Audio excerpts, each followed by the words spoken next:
Assalamualaikum warahmatullahi wabarakatuh. Perkenalkan, nama saya Dini Saputri Dewi dengan NIM 5020232448. Kali ini saya akan memaparkan hasil PPT saya dengan judul Korupsi dalam Pelayanan Kesehatan di Era Jaminan Kesehatan Nasional.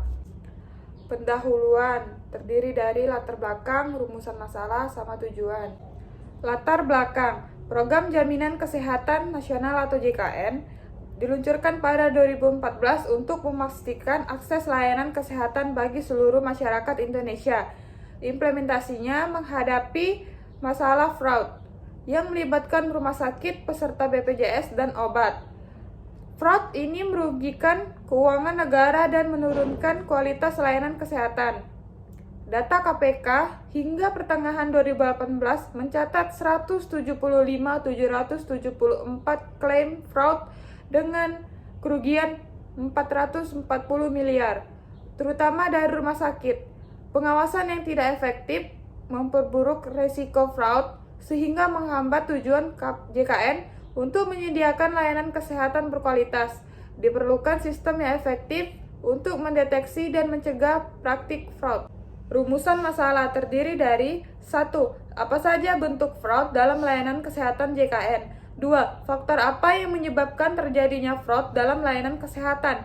3. Bagaimana dampak fraud terhadap sistem kesehatan di Indonesia? 4. Langkah apa yang perlu dilakukan untuk mencegah dan mengatasi fraud? Tujuan 1. Menjelaskan konsep dan jenis fraud dalam layanan kesehatan. 2. Mengidentifikasi potensi fraud dalam sistem JKN di Indonesia. 3. Menganalisis faktor-faktor penyebab fraud dalam sektor kesehatan. 4. Memaparkan dampak fraud bagi masyarakat dan negara. 5. Menyajikan rekomendasi langkah-langkah pencegahan dan penindakan fraud. Pembahasan materi terdiri dari 5, yaitu 2.1 Konsep fraud dalam layanan kesehatan, 2.2 Potensi fraud dalam JKN, 2.3 Faktor penyebab fraud dalam sektor kesehatan, 2.4 Dampak fraud bagi sistem kesehatan, 2.5 Upaya dan pencegahan dan mengatasi fraud. Landasan teori. Memahami konsep fraud dalam layanan kesehatan sangat penting untuk mengidentifikasi dan mencegah praktik curang. Klarifikasi fraud membantu dalam pengembangan strategi pencegahan dan penegakan hukum yang lebih efektif. Pembahasan. Fraud dalam layanan kesehatan adalah tindakan curang yang dilakukan untuk memperoleh keuntungan secara tidak sah, terutama dalam konteks Jaminan Kesehatan Nasional atau JKN. Berbagai aktor seperti tenaga medis, rumah sakit, pemasok obat terlihat dalam praktik ini yang tidak hanya menyebabkan kerugian finansial, tetapi juga merugikan kualitas pelayanan kesehatan bagi masyarakat.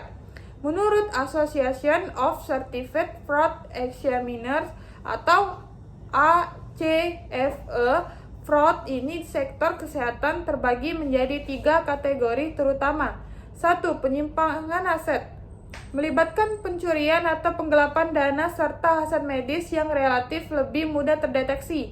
2. Penyataan palsu, pemalsuan dokumen dan manipulasi klaim untuk meningkatkan pembayaran dari fasilitas kesehatan. 3. Korupsi, kerjasama curang antara tenaga medis dan pemasok untuk meraih keuntungan pribadi. Fraud dalam JKN muncul dari celah dan sistem yang belum efektif seperti service unbundling, memecah layanan medis menjadi beberapa klaim kecil, klaim fiktif, mengajukan klaim untuk layanan yang tidak diberikan, manipulasi data pasien, menggunakan identitas fiktif untuk mengajukan klaim ganda, penggelembungan harga, kolusi antara penyedia dan rumah sakit untuk menaikkan harga. Faktor penyebab fraud. Beberapa faktor yang mendorong terjadi fraud meliputi lemahnya pengawasan, sistem pengawasan yang tidak efektif, beban kerja tinggi, tenaga medis beralih ke praktik ilegal untuk tambahan penghasilan, kurangnya edukasi, minimnya pemahaman tentang konsekuensi fraud, budaya korupsi. Fraud dianggap sebagai mekanisme bertahan hidup, teknologi terbatas, sistem manual yang menghambat deteksi fraud. Dampak fraud.